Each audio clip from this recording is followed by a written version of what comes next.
자, 따라해 주시기를 바랍니다. 용서를 뛰어넘는 사랑. 다시 한번, 용서를 뛰어넘는 사랑.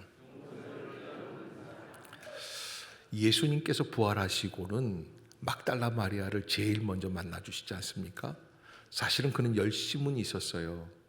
또 예수님을 사랑하는 사랑이 있었어요. 그런데 그닥 대접을 받지 못하는 약간 아웃사이더의 여제자였어요. 그렇잖아요. 우리도 지금도 그럴 때가 있어요. 누군가 특별히 뭔가를 열심히 하려고 할 때 사람들은 격려하기보다는 오히려 약간 왕따를 시키려고 할 때가 있어요. 그래서 막달라 마리아가 그런 열정이 있었고 자기의 옥합을 깨트리는 마음이 있었는데, 제자들 그룹에서는 약간 좀 그의 좀 어려웠던 과거라든지 그가 여인 제자였다라든지 이런 것 때문에 좀 뒤로 처지는 아웃사이더였는데, 예수님께서는 부활의 첫 증인으로 세워주시고 그에게 부활을 증거하라는 새로운 사명을 주세요. 그리고는 막달라 마리아는 성경에서 그 이후로 사라져요. 네. 이게 좀 대단한 통찰력으로 말씀드렸는데 여러분 별로 감동이 없네요. 그러니까 주님께서 말씀해 주시는 부활의 증인이 되라고 하시니까 정말 부활의 증인이 되기 위해서 땅끝까지 가버린 거예요. 도마는 믿음이 없이 늘 의심하면서, 그러면 이런 사람들 있잖아요. 증거 대봐, 증거 대봐. 사실이면 증거 대봐. 네? 뭐 이런 사람들이, 저도 청년들 지도할 때인데 청년 하나가 일어나더니 저한테 그러더라고요. 목사님 오늘 참 좋은 말씀 해주셨는데 예수님 살아계시다는 예수님 좀 보여주세요. 세상에, 목사가 쉬운 직업이 아닙니다. 그래서 내가 왜 보여달라고 그러냐, 그러니까 저는 본 것만 믿는다는 거예요. 그래서 너 진짜 본 것만 믿냐? 자기는 여지껏 머리 태어나 가지고서는 지금까지 한 번도 안 보고 믿는 건 하나도 없다는 거예요. 어떻게 하겠어요? 그래서 제가 질문을 해봤죠. 너 그럼 너희 집에 계신 어머니는 친어머니냐? 아유, 그러면 친어머니죠. 그럼 니네 엄마가 너 낳는 거 봤니? 그거는 기억이 가물가물. 안 보고 믿는 거예요. 여러분, 우리가 인생을 살아가면서 보고 믿는 것 같은데 도마와 같이 의심 많은 사람들을 주님께서는 뭐라고 그러셔서 만나주시면서 믿는 자가 되라. 따라해 봅시다. 믿는 자가 되라. 그래서 믿고 도마는 인도까지 가서 순교하게 돼요. 이 사건 때문에 이루어진 책이 있고 또 여러 가지 정황이 있고, 도마가 예수님의 권유에 의해서 인도까지 가서 순교하는. 왜? 자기는 믿거든요. 언제 기회가 되면 이 도마가 어떻게 해서 인도에 가서 순교하는지도 한번 나눠봤으면 좋겠어요. 네. 이 성경에는 없어요. 그래서 조심스러워요. 그래서 이거는 성경 공부 시간에, 수요 예배 시간에, 예수 생명 기도의 시간에 한번 오시면 제가 좀 비밀을 알려드릴게요. 네. 그 다음에 이제 세 번째로 오늘 만나 주신 분이 베드로예요. 제자 중에 제자, 열심 중에 열심히. 베드로만한 사람이 없어요. 베드로는 예수님께서 나는 이제 사흘 뒤에 죽을 것이다, 그러니까 십자가의 죽음을 예고하실 때도 뭐라고 그러시냐면, 다른 사람들은 다 주를 버릴지언정 나는 주를 떠나지 아니하겠나이다. 그런데 누가복음에 보면은 예수님께서 뭐라고 그러시냐면 그 면전에다 대고, 너 오늘 밤에 다 굴기 전에 네가 3번 나를 부인할 거야. 근데 그 말대로 됐어요, 안 됐어요? 정말 그대로 되는 거예요. 이게 하얼행이 조금 계속 나요. 끝자리가, 끝소리가. 좀 조절을 좀 해주세요. 자, 그래서 예수님께서 그를 만나 주시는데, 그 만나 주심 속에서 어떤 일들이 벌어지냐면, 예수님 3번 부인했던 그 죄, 허물. 여러분, 큰 소리 치던 제자였어요. 그런데 어떻게 됩니까? 보기 좋게 예수님을 부인하는 제자가 되었어요. 큰 소리를 안 쳤으면 모르겠는데 큰 소리를 치고 이렇게 자빠지는 거예요. 그래서 누가복음 22장에 보면은 베드로가 예수님 3번 부인하고는 나와가지고 통곡을 하면서 울었다는 이야기가 있습니다. 그런데 다행히도 그 사실을 예수님하고 베드로만 알아요. 베드로가 공식적인 석상에서 나는 예수를 모릅니다 부인한 게 아니에요.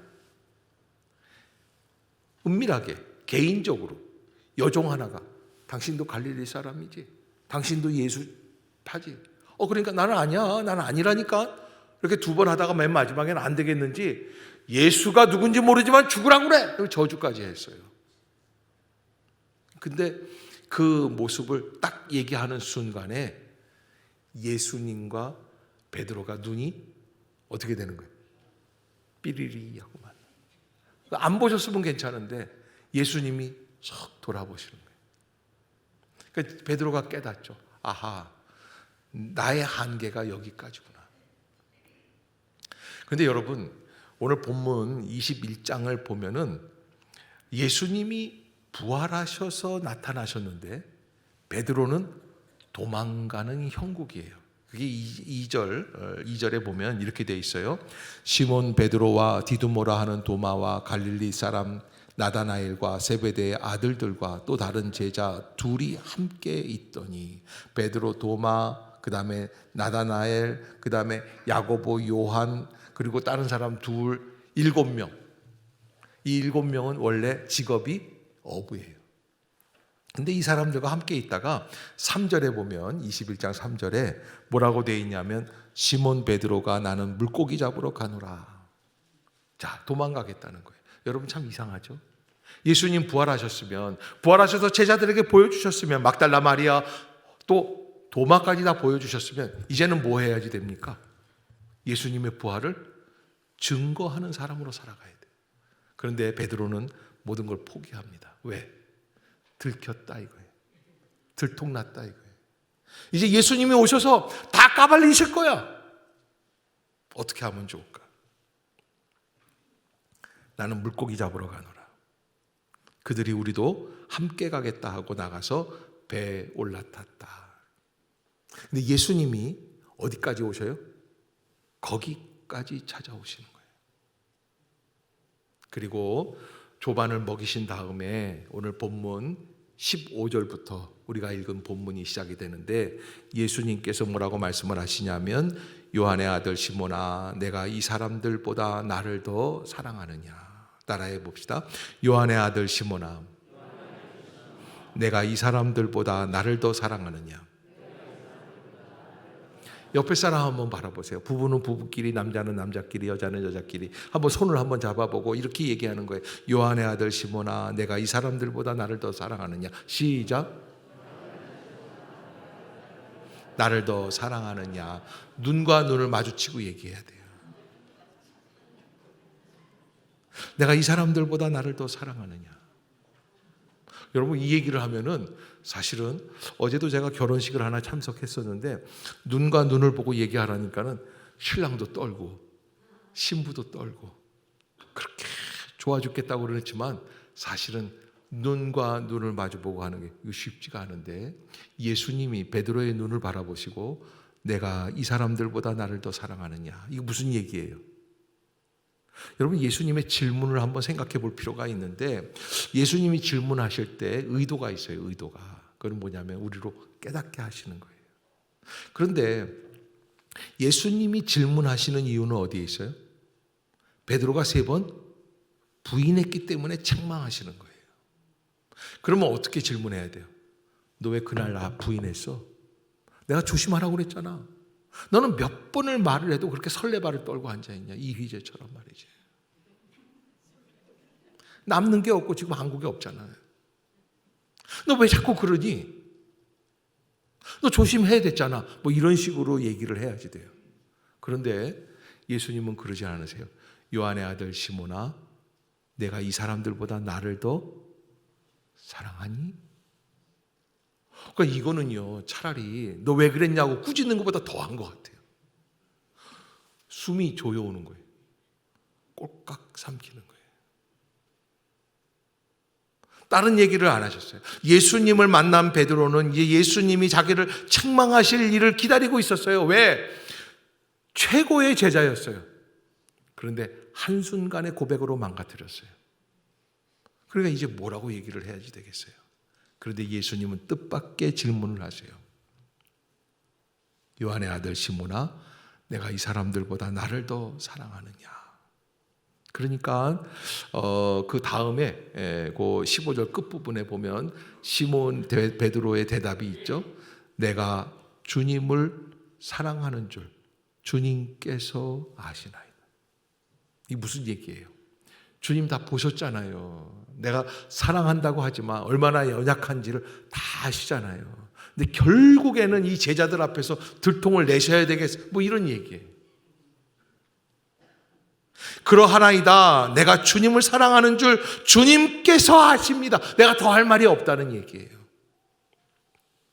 그러니까 주님이 뜻밖의 말씀을 하시는데 첫 번째 질문에 뭐라고 그러시냐면 따라해 봅시다.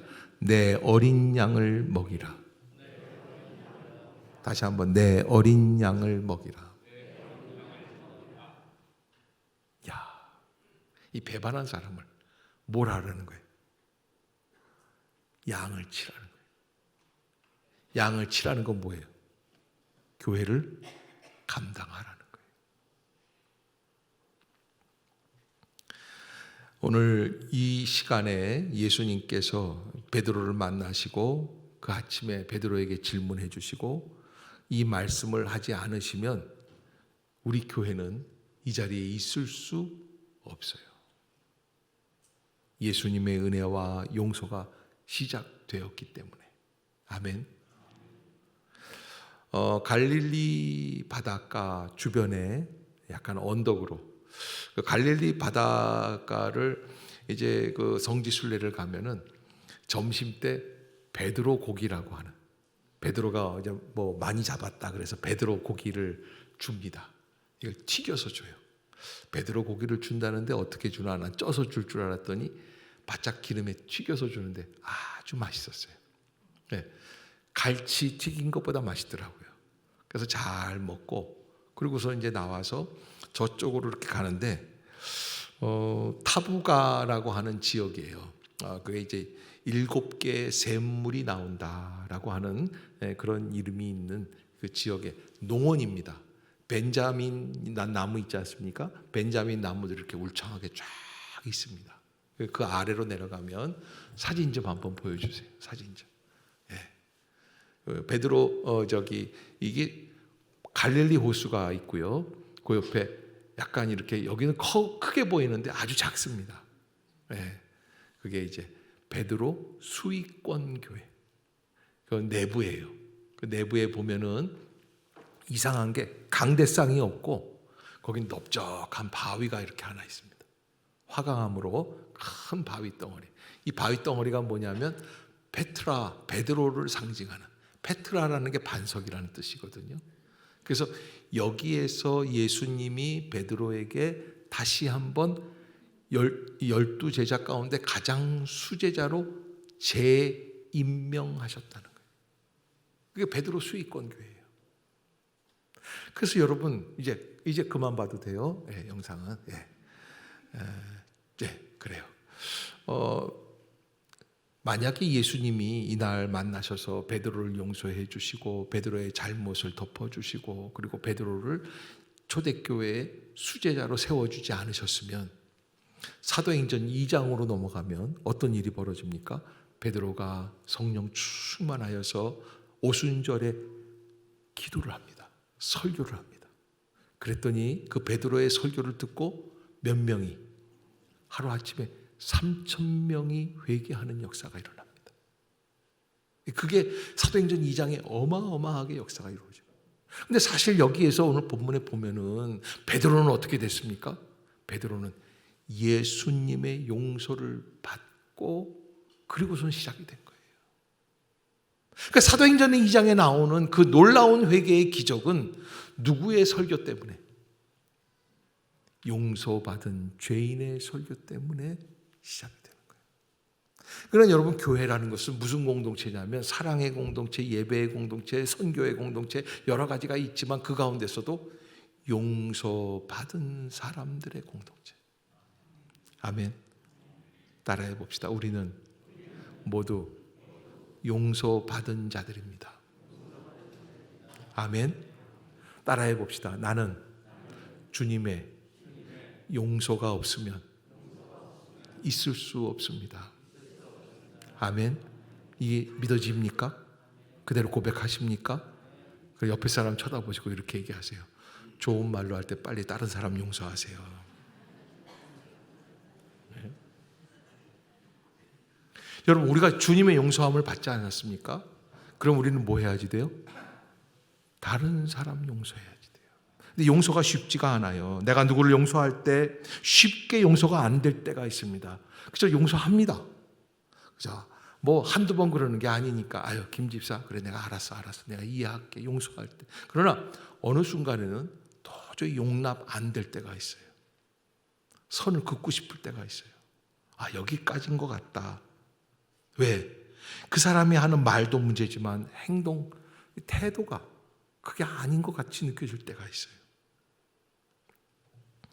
그런데 사실은 이 용서가 어려울 때마다 우리는 오늘 본문 요한복음 21장에서 자기를 3번 부인했던 베드로를 다시 용서해 주시고 또 용서하시는 것뿐만 아니라 수익권을 주시고 가장 우두머리 되는 제자로 세워주시는 거예요. 왜? 용서해 주시고 그 은혜를 통해서 교회가 시작이 되는 거예요. 우리가 그 사실을 가장 잘 알고 아하 용서가 새로운 축복의 길을 여는 열쇠다라는 것. 따라해 봅시다. 용서는 새로운 축복의 길을 여는 열쇠입니다. 아멘. 제가 여러분들에게 계속해서 요즘 두통이 오시는 분들, 그렇죠? 두통이 막 오는 분들, 머리가 이상하게 아프고 때로는 힘이 쭉 빠지고 때로는 짜증이 나는 분들도 있어요. 이런 분들은 제가 말씀을 드릴게요. 좋은 말로 할 때 용서하세요. 아라비안 나이트에 보면 그 70인명의 도둑대든가 뭐 이렇게 해서 알리바바가 쫓아가잖아요. 그런데 여기 보면은 동굴 앞에 서요. 동굴 앞에. 그런데 이 동굴 문이 열리죠. 주문을 외우니까 뭐예요? 주문이.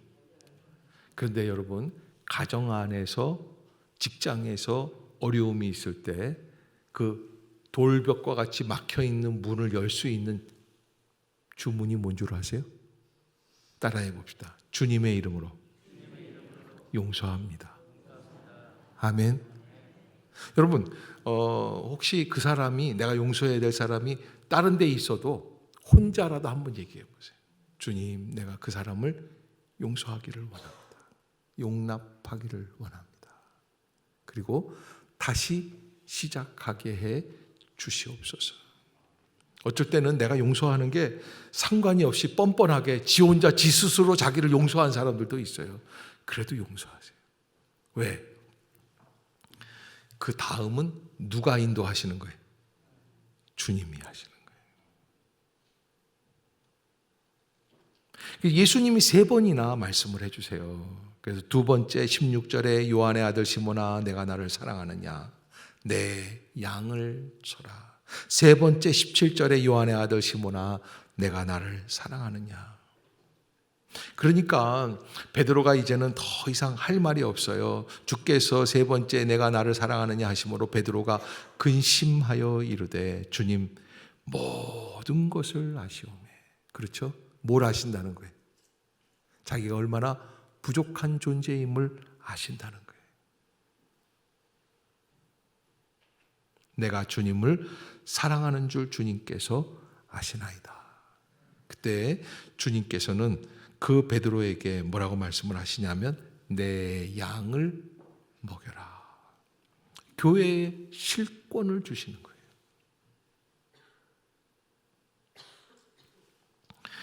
여러분, 용서라고 하는 것은 우리에게 어떠한 은혜를 허락해 주시는가? 이 부활의 사건이 바로 우리의 인생에 새로운 문을 열 수 있는 용서의 사건이 되는 현장이었어요. 용서가 없으면 과거를 청산할 수가 없고 새로운 미래를 열어갈 수가 없어요. 그게 용서예요. 용서가 있기 때문에 우리가 이 자리에 앉을 수 있고 부부가 다시 화합할 수 있고 가정이 다시 화목할 수 있는 길, 무엇 때문입니까? 용서 때문이에요. 왜 우리가 용서해야지 됩니까? 예수 그리스도께서 우리 죄를 위하여 십자가에서 죽으시면서 용서해 주셨기 때문에 아버지여 저들의 죄를 용서해 주시옵소서. 저들은 자기들이 하는 일을 알지 못하나이다. 그리고 용서해 주셔요. 그래서 우리가 다시 용서받고 시작한, 그러니까 용서하시면서 죽으신 예수님께서는 다시 사흘 만에 부활하시면서 용서의 문을 여시는 거예요. 우리는 용서하기가 어렵습니다. 용서를 하려면 자꾸 따집니다. 자꾸 확인합니다.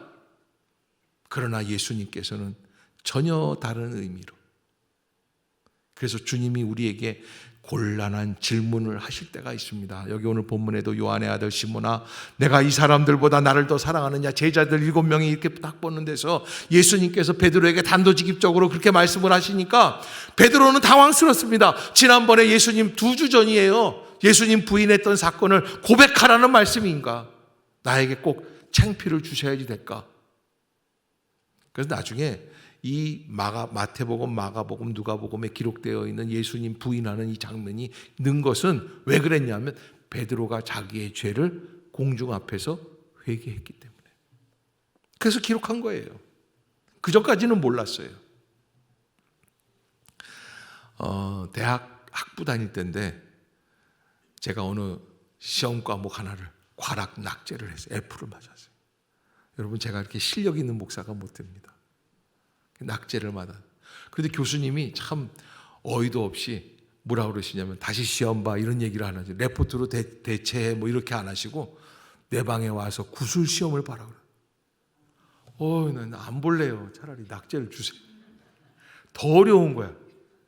아니 어떻게 오랄 테스트라고 그러거든요. 그러니까 교수님이 이렇게 보는 앞에서 딱 물으면 내가 머릿속에서 딱 정리해서 대답을 해야 되는데 그걸 어떻게 하겠어요 지금. 예. 시험 봐도 틀린 건데 안 될 것 같은데 아무튼 와. 그래서 갔어요. 갔는데 교수님이요 질문을 하시는데 뭐라 그러냐면 이 전사 중세교회사에서 이렇게 됐는데 이 답은 이거지? 답을 말씀해 주시는 거예요. 그래서 네 그랬지. 그리고 두 번째, 그럼 잘 들어. 그다음에 종교개혁에서 이렇게 됐는데 답은 루터가 한 거지? 네. 그 다음에 자신이 생기더라고요. 그 다음엔 뻔해요. 내가 문제의 성격을 알았어요. 교수님이 지금 나한테 오랄 테스트 하자는 거는 나를 떨어뜨리려고 하시는 게 아니에요. 그래서 내가 그냥 뭐만 했어요? 네. 쉽더라고요. 그래서 B 맞았어요. 낙제에서 다시 B로 거듭나는 거예요. 제가 그날 나오면서 너무 기분이 좋았는데 두 가지가 깨달아지는데, 첫째는 교수님이 날 그래도 꽤 생각해 주시는구나, 감사하다. 또 한 가지는 하나님이 우리를 테스트하실 때도 교수님 마음 같지 않으실까? 주님이 우리에게 애매한 질문을 하실 때가 있습니다. 요한의 아들 시몬아, 내가 이 사람들보다 나를 더 사랑하느냐? 가슴을 후벼 파서 우리를 멸절시켜서 멸망시키시려고 하시는 질문이 아닙니다. 우리는 나를 때렸던 남편한테 그래, 그때 나한테 손찌검을 할 때 속이 후련했어? 이렇게 물어볼 수 있겠죠. 그러나 예수님은 그렇게 하지 않습니다. 내가 나를 더 사랑하느냐? 다시 출발하자고 말씀하시는 거예요. 다시 시작하자고 말씀하시는 거예요. 다시 일어나라고, 내가 교회를 책임지라고, 다시 새로운 교회가 되어보자고. 부활은 꿈속에서 나오는 이야기가 아니라고. 부활은 이 땅 위에서 다시 소망의 생명을 소유하고 새로운 사랑의 미래를 열어가는 거예요. 아멘.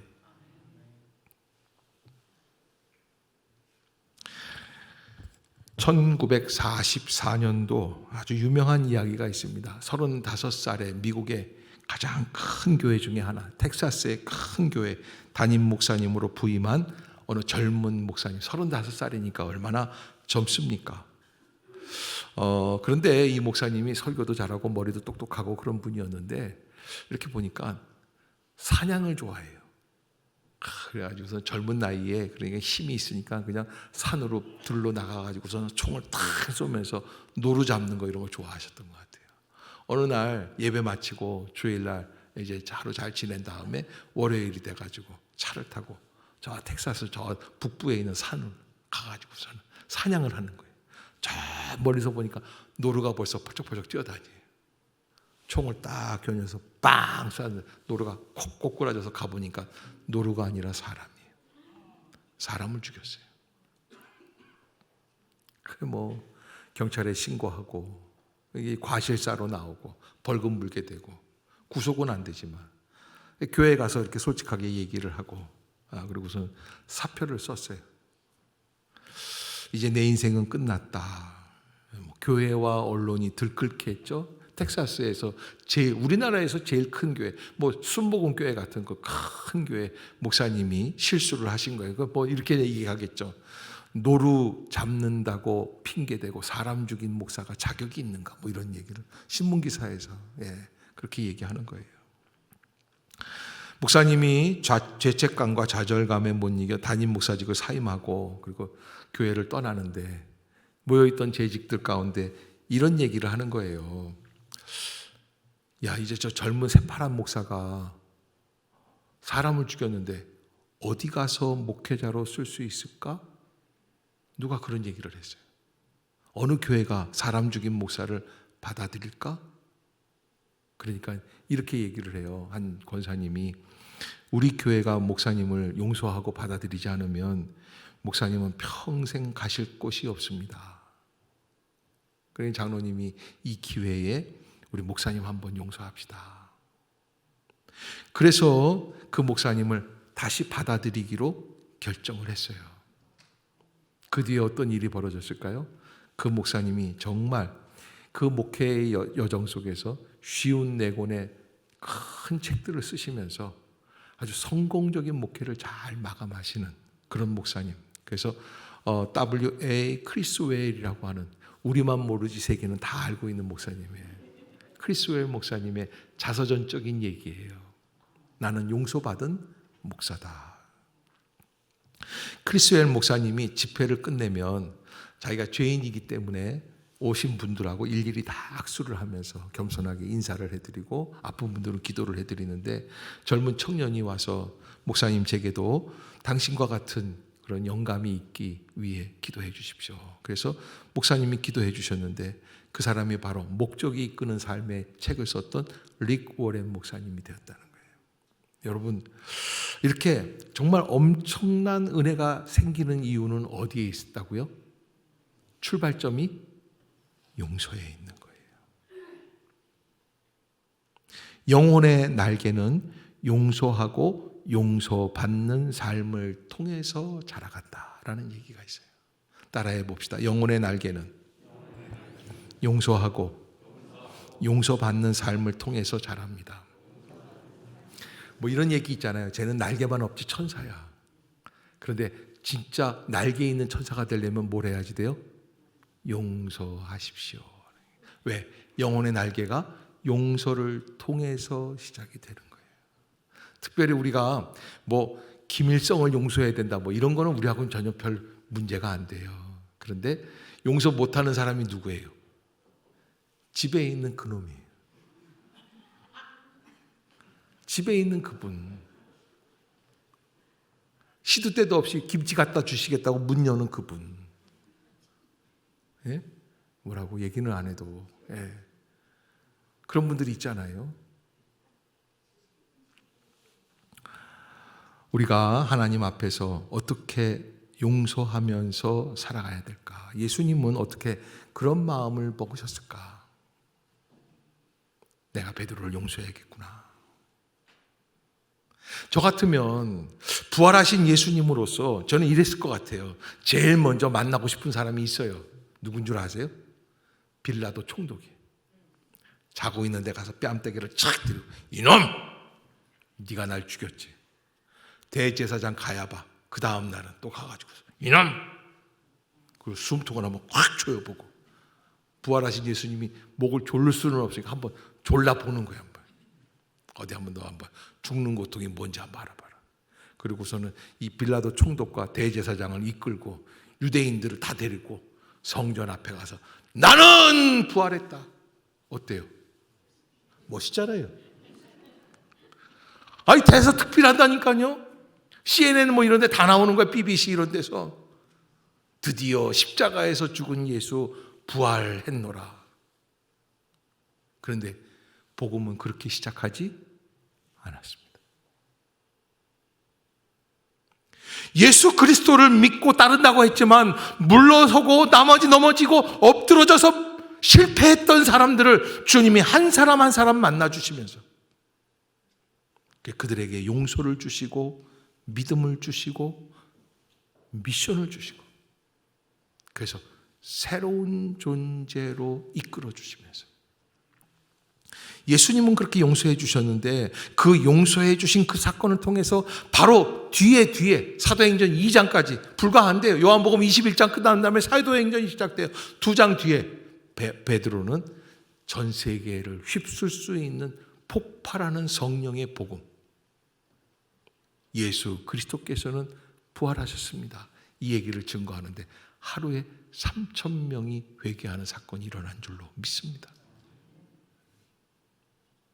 여러분 사업이 답답합니까? 가정이 어렵습니까?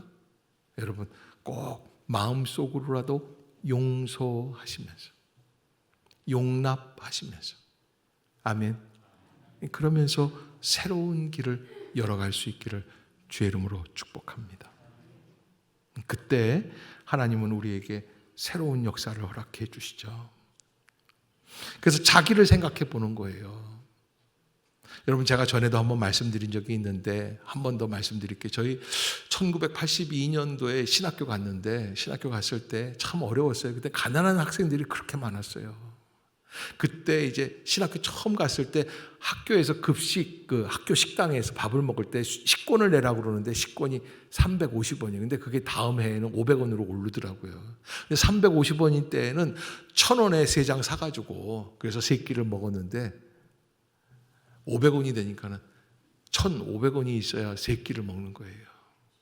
야, 이거 어려운 거예요. 그래서 한 끼씩 굶어가기 시작하는 거예요. 어떤 선배는 하루에 한 끼 먹었다고 그러고서는 얼굴이 노래서 다니는 선배들도 있었어요. 심지어는 이게 먹는 게 해결이 안 되니까 어떤 일들이 벌어지냐면 그 식권들을 모아서 그래서 식권을 모아가지고 식권 없는 사람은 그걸 가지고 가서 쓰고 다시 다음에 갚고 식권 은행도 생겼어요. 그런데 또 신학교 학생들인데 빌려갈 땐 빌려가는데 돌아오는 게 몇 개 안 되더라고요. 우리 한 5년 선배 형님인데 오랜만에 끼니를 거르다가 이제 어지럽더래요. 못 먹어서 그런 거죠. 그래서 그날은 밥을 맛있게 먹을 요량으로 꽁치 2마리를 샀어요. 그래서 소금을 뿌려서 한 마리는 천장에다 집어넣고 한 마리를 연탄불에 굽는 거예요. 여러분 이 연탄불에 굽는 꽁치는 기가 막힙니다. 이게 꽁치를 굽기 시작하면 온 동네가 다 알아요. 그냥 이 꽁치에 있던 기름이 지글지글 나오면서 소금을 뿌려놓으면 그 소금과 싹 녹으면서 맛이 아주 기가 막힙니다. 그걸 먹을 요량으로 이제 밥을 퍼서 그래서 이제 딱 올려놓고서는 기도를 하는데 눈물이 왈칵 나오더래요. 야, 드디어 꽁치를 한번 먹어보는구나. 하나님 감사합니다. 울면서 기도를 하고 마치고 예수님의 이름으로 기도합니다. 잘 먹겠습니다. 아멘. 그리고 눈 떠보니까 꽁치가 사라졌어요. 내가 아까 금방 먹었나? 이렇게 보니까 집에서 키우는 고양이가 이 고양이도 태어나서 생전 처음 꽁치를 보는 거야. 주인 밥상에 올라가 있는 꽁치를 보니까 본능적으로 그냥 뭐 주인과의 관계도 생각 없이 그냥 이걸 물고선 튀어나가려고 탁 물고서는 그리고 저만치 가 있더래요. 근데 벌써 딱 주인 얼굴을 보니까 자기가 잘못한 건 깨달았는데 돌아올 용기가 안 나는데 왜냐하면 주인 눈에서 레이저가 나오는 거예요. 삐리리리 쫙 나오니까 냅다 마루 밑으로 들어갔더래요. 그냥 그 전도사님이 그냥 빗자루 들고 오고 부직갱이 들고 오고 뭐 와가지고 우산대 갖고 와가지고 막 쑤시면서 고양이랑 2시간을 싸웠어요. 뭐 때문에? 꽁치 한 마리 때문에. 이놈의 새끼, 내가 널 그렇게 키웠냐, 뭐 어떻게 했냐, 배은망덕한 놈, 너는 말이지 잠깐 기다리면 뼈다귀나 주면 그거라도 대가리랑 먹으면 되는 건데 왜 그걸 막 하고 2시간 그렇게 싸우다 보니까는 제정신이 들더래요. 내가 지금 뭐 때문에 싸우고 있는 거예요? 누구랑 싸우는 거예요? 너무 기가 막혀서 내려놓고, 몽둥이도 내려놓고, 나비야 나와라. 내가 아빠가 미안하다. 나오렴. 나와라. 그러니까는 그 선배 말에 의하면 거듭난 고양이는 또 그때 처음 봤다네요. 고개를 숙이고 그리고 꽁치를 안 먹고 물고 나오더래요. 그런데 이제 거듭난 게 분명한 거는 그 다음부터는 절대 그러지를 않는데요. 근데 여러분, 용서는 새로운 은혜를 만들어요. 근데 그 사람이 다시 넘어지는 한이 있어도 또 한 번 더 용서하는 거예요. 예수님이 뭐라고 그러세요? 베드로가 물어봤죠. 주님, 몇 번이나 용서해야 할까요? 그때 3번까지 용서할까요? 아니, 7번 용서할까요? 그랬을 때 예수님이 이렇게 말씀을 하시죠. 7번씩 70번이라도 용서하라. 눈치 없는 교회는 77이 49, 490번 용서하라는 뜻이구나. 469번, 470번 땡 이렇게 하라는 용서예요? 영원히 용서하라는 거예요. 옆에 사람 쳐다보세요. 옆에 사람 쳐다보세요. 그리고 얘기하세요. 무조건 용서합니다. 새날을 살아봅시다. 아멘. 무조건 용서하는 거예요. 그리고 시작하는 거예요. 그때 우리가 이해할 수 없었던 어려움들이 풀려나가기 시작하고 그리고 새로운 은혜가 시작이 되는 줄로 믿습니다. 여러분, 계속 약 먹어도 머리 아픈 분들 한번 용서해 보세요. 예. 어지러운 분들 용서해 보세요. 예. 꼭 약 먹지 말고 먼저 무엇부터? 용서부터 하면서. 누구를 용서해야 될까요? 누구를? 그거는 본인이 더 잘 알아요. 예. 벌써 머리 아플 때부터 아유, 주님이 나를 벌 주시나 보다 다 알아요. 여러분, 그러니까 용서하고 용납하고 사랑하고 또 더 나아가서 축복하는 마음들. 아멘. 예, 기도하겠습니다.